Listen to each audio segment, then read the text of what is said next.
गुरु शिष्य परंपरेचा दिव्य सोहळा श्री गुरु गोरक्षनाथ शिव पंचायतन मंदिर गाळणे येथे गुरुपौर्णिमा महोत्सव भक्तिमय वातावरणात उत्साहात संपन्न। संत विचारदास महाराज व बाबा आनंदनाथजी पूर्व महामंत्री यांच्या कृपा आशीर्वादाने अध्यात्माचा जागर, मठाधिपती महंत डॉक्टर योगी विलासनाथजी यांचेकडून अंधश्रद्धेकडून उजेडाकडे या विषयावर प्रेरणादायी मार्गदर्शन। गुरु म्हणजे केवळ ज्ञान देणारी व्यक्ती नसून जीवनाला योग्य दिशा देणारे चैतन्य आहे। अशा अखंड गुरु शिष्य परंपरेचा गौरव करणारा गुरुपौर्णिमा महोत्सव श्री गुरु गोरक्षनाथ शिव पंचायतन मंदिर गाळणे येथे अत्यंत भक्तिमय, मंगलमय आणि उत्साहपूर्ण वातावरणात संपन्न झालाय।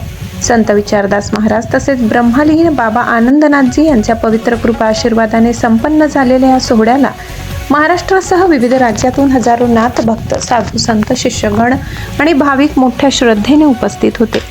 पहाटेच्या पवित्र ब्रह्म मुहूर्तावर श्री गुरु गोरक्षनाथजी, ब्रह्मलीन बाबा आनंदनाथजी आणि बाबा प्रमोदनाथजी यांच्या पवित्र पादुकांचे व मूर्तींचे वैदिक मंत्रोच्चारात जलाभिषेक करण्यात आलाय।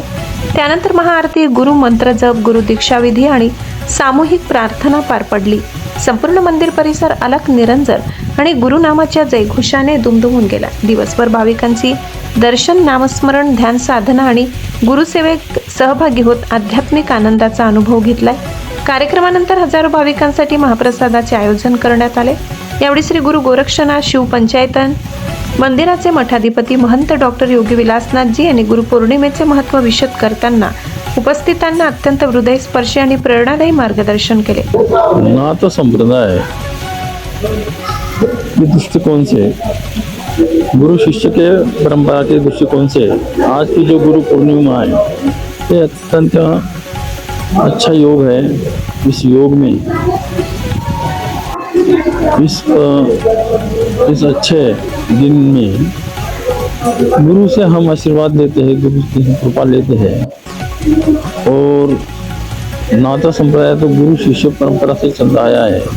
अत्यंत पुरातन असंख्य युग, सतयुग, त्रेता युग, द्वापर युग, कलयुग, इस प्रकार से युग युगांतर ये संप्रदाय हमारा चलता आया है जो गुरु शिष्य परंपरा से है।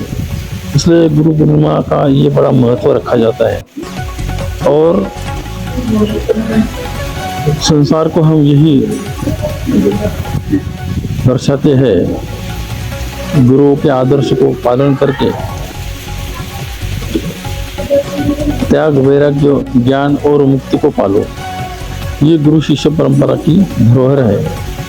इस धरोहर से हम इस संसार सागर से पार होके हम मुक्त हो सकते हैं। और नाथ संप्रदाय का यही एकमेव उद्देश्य है। इस जगत के हर प्राणी में, इसमें न जाति है, न धर्म है, न केवल एक इंसान को इंसानियत से त्याग, वैराग्य, ज्ञान और मुक्ति से वो मुक्ति पा सकते हैं। इस परमात्मा को अपनी आत्मा का मिलन करके, जीव का शिव मिलन करके परमात्मा में विलीन होके वो मुक्ति पा सकते हैं।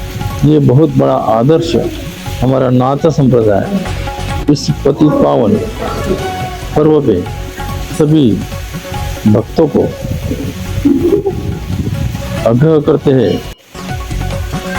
नाथ संप्रदाय के गुरु जी को धारण करके, गुरु से गुरु मंत्र लेके इसकी साधना करते हुए त्याग, वैराग्य, ज्ञान और मुक्ति की तरफ अग्रसर होना चाहिए। बोल गुरु गोरक्षनाथ जी महाराज की जय। अंधश्रद्धेकडून उजेडाकडे हा संदेश देत त्यांनी नाथपंथाची महान परंपरा, गुरुचे जीवनातील स्थान आणि अध्यात्माचा खरा अर्थ अत्यंत प्रभावी शब्दात उलगडून सांगितला। नियमित ध्यान, योग साधना, गुरुमंत्र जप आणि नित्यनेम यामुळे मन, शरीर आणि आत्मा यांचे संतुलन साधले जाते। जीवनातील तणाव, दुःख, संकटे आणि चढ उतार यावर मात करण्यासाठी अध्यात्म हा सर्वश्रेष्ठ मार्ग असल्याचे त्यांनी सांगितले। प्रत्येकाने विवेक, श्रद्धा आणि साधनेच्या मार्गाने चालत समाजात सकारात्मक परिवर्तन घडवावे असेही त्यांनी आवाहन केले। या भव्य आध्यात्मिक सोहळ्यात हरिद्वार रुडकी येथील महंत मोतीनाथजी, विविध आखाड्यातील साधू संत, शिष्यगण तसेच नाथभक्त परिवार मोठ्या संख्येने उपस्थित होता। संपूर्ण परिसर भक्तिभाव, गुरुचरणांप्रती निष्ठा आणि आध्यात्मिक ऊर्जेने भारावून गेला होता. गुरुपौर्णिमा महोत्सवाने पुन्हा एकदा गुरु शिष्य परंपरेची अखंड परंपरा जिवंत ठेवत समाजाला श्रद्धा, संस्कार, अध्यात्म आणि संस्कारात्मक जीवन मूल्यांचा संदेश दिला. संत विचार दास महाराज आणि ब्रह्मलीन बाबा आनंदनाथजी यांच्या कृपाछायेखाली पार पडलेला हा सोहळा भाविकांच्या मनात कायमचा कोरला गेला असून गारणे येथील हा महोत्सव नाथ संप्रदायाच्या आध्यात्मिक परंपरेचा प्रेरणादायी उत्सव ठरला. विशेष सहकार्य गुरु गोरक्षनाथ शिव पंचायतन मंदिर ट्रस्ट, ग्रामस्थांचे मोलाचे सहकार्य लाभले. गिरणा न्यूज नेटवर्क मुख्य संचालक कुशाल देवरे, कडवण.